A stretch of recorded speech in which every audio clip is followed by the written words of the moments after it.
Each US state has its own peculiar laws. And so if you're planning to live in Florida, or if you live here already, you will want to know about these 11 laws I'm going to cover, as they might impact your life at one point or another. Disclaimer, I'm not a lawyer, but a marketing professional and a realtor in Sarasota, Florida. But I also love to research things. And that's what I've done for this video. The information I'll provide does not constitute legal advice. I will provide you with my best efforts to explain the law, but you should continue to investigate the law that you're particularly interested in. Having said that, let's get right into this video. Number one, homestead protection.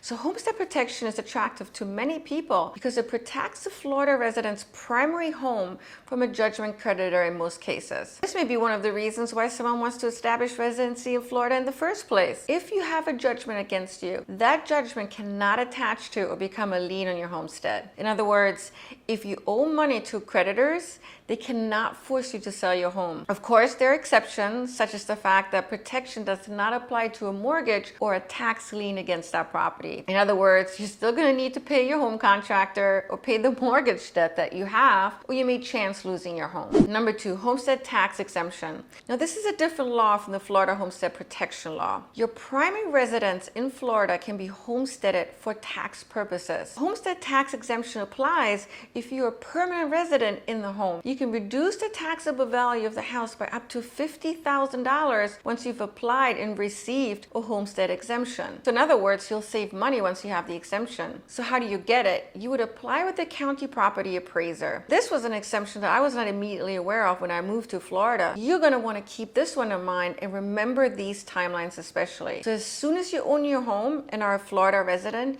you need to apply by March 1st of the year for which you're claiming the exemption. And you need to have lived in the property on January 1st for the year you're claiming. Keep this one top of mind. Number three, cell phones and driving. All right, so some people are really addicted to their cell phones, right? And it can be tempting to use it while driving, I know. But the wireless communications while driving law essentially states that in general, you are not legally allowed to use your cell phone while holding it unless you're stopped at a red light or pulled over to the side. A lot of terrible accidents have happened because people are just distracted using their cell phones, right? Holding it and talking or texting. This law is trying to make things a lot safer for us. Number four, drinking and driving. We all like to have fun sometimes, right? And for some of us, that means alcohol consumption. If you drink and drive, and hopefully you don't, the legal blood alcohol concentration is 0.08% or higher. Let's talk about conviction. For a first-time conviction, fines range from about $400 and up, probation that is no longer than 1 year, imprisonment that is really up to the courts, and a mandatory 50 hours of community service, or an additional fine of $10 for each hour of required community service. So yeah, you don't want to drink and drive, as the penalty is pretty harsh, but even worse is the worst case scenario, which is causing bodily harm to yourself or someone else, or even worse, death. You may ask yourself, well, how many drinks does it take to get to that level? Most resources will say it's about 2 to 3 drinks, whether it's beer, wine, or a shot an hour,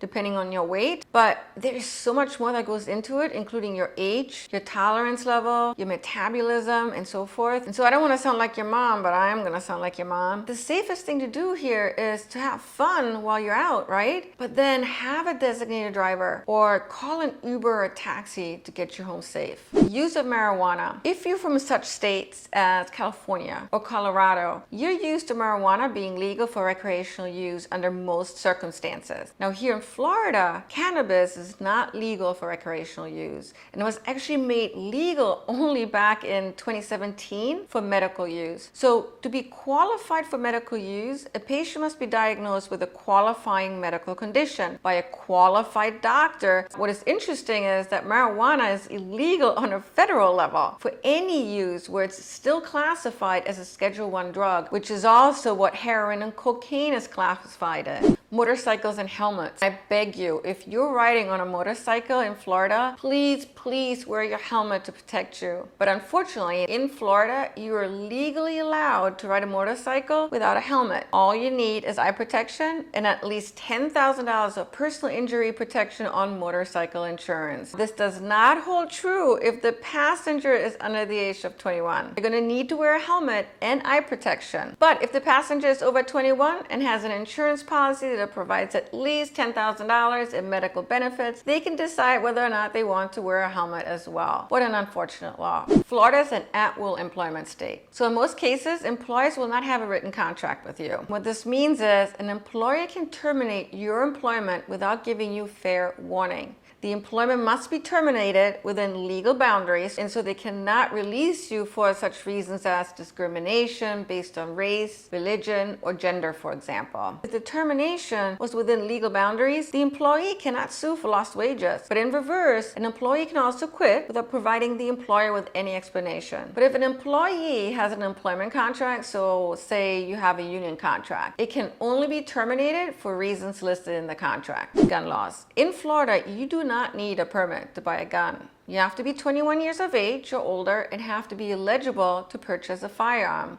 So for example, you have to be either American or a green card holder and a Florida citizen to purchase a handgun. You do not need a permit to purchase, and you do not need to register a gun. When it comes to carrying a gun, you cannot openly carry a gun in Florida, with a few exceptions, which includes lawful hunting or practicing in an indoor range. Per the Stand Your Ground law, gun owners can use their weapons for home protection against deadly force, or when there's an assumption of great bodily harm or death if no self-defense is used. There are plenty of bills in the pipeline that look to either increase or loosen gun restrictions, and it will all depend on what the Florida legislators plan to do with these bills. The NRA, which also stands for the National Rifle Association, is looking for the court to reject the Florida law that prevents people under the age of 21 from buying guns. There's so much more to come on gun laws in Florida soon. Number 9, children left in cars. So you're not allowed to leave your children in cars younger than 6 years old for longer than 50 minutes unsupervised if the car is turned off, or at all if the car is running. And it doesn't matter if the air conditioner is on. And I should caution you that a car cabin can get really warm even in 70-degree weather if the air conditioner is turned off. Leaving children or dogs in cars in Florida during a warm sunny day is really never a good idea. Number 10, wills. You can't just scribble a will on a piece of paper to make it legal. There's certain steps you will need to take to make the will enforceable. In general, you will have to be over 18 and with sound judgment, right? So you've got to be there. You need to sign the will in the presence of 2 credible witnesses who will also need to sign. It is recommended that the witnesses not be part of the inheritance. I mean, this just makes sense. One of your witnesses needs to be a non-blood relative and a non-spouse. It's also recommended to get the will notarized to make it self-proving so that things are sped up in probate